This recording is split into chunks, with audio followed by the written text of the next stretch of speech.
Баршаңызға сәлем. Бүгін мен сіздерге пияз қабығының пайдасы туралы айтатын боламын. Пияз қабығының қайнатпасын халық медицинасында көптеген ауруға қарсы қолданады. Өйткені оның құрамында дәрумендер мен пайдалы элементтер көп. Сондықтан әртүрлі ауруға қарсы белсенді күреседі.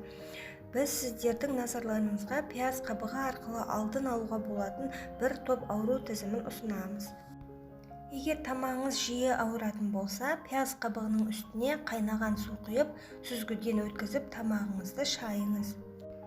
Тұмауға тап болсаңыз, қайнап жатқан суға 4 ас қасық ұнтақталған пияз қабығын сеуіп, 3-5 минут ыстық бумен дем алыңыз. Қатты жөтелсеңіз, 2 стақан суға 2 ас қасық пияз қабығын салып, 15 минут қайнатыңыз және міндетті түрде сүзгіден өткізіңіз. Күніне 3 рет тамақ ішерден жарты сағат бұрын 4-1 стақанын тұтыныңыз. Бүйрегіңіз бен қуығыңыз ауырса, 3 ас қасық ұнтақталған пияз қабығын алып, үстіне 2 стақан қайнаған су құйып, 30 минутқа қалдырыңыз.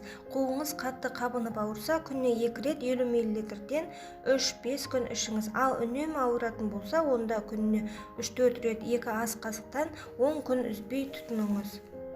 Тамыр аурулары мазаңызды алса, 2 ас қасық ұнтақталған пияз қабығына 100 мл қайнаған су құйып, 7 күн күтіңіз. Дайын болған соң жақсылап сүзгіден өткізіп, күніне 3 рет тамақтан жарты сағат бұрын 20 тамшысын ішіңіз.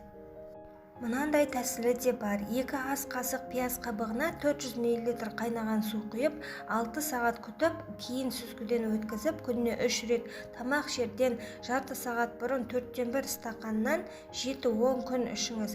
Бір апта үзіліс жасап, емделу курсын әрі қарай жалғастыруға болады. Денсаулық ең басты байлық екенін естен шығармайық, достар. Сонымен қатар пияз қабығы косметологияда жиі қолданылады. Мысалы, безеуден құтылу және май бездерінің жұмысын қалыпқа келтіру үшін пияз қабығын қолдануға болады. Пияз қабығының қайнатпасын бет терісіне маска жасауға, беттің терісін тегістеуге және де шаш бояуға қолдануға болады.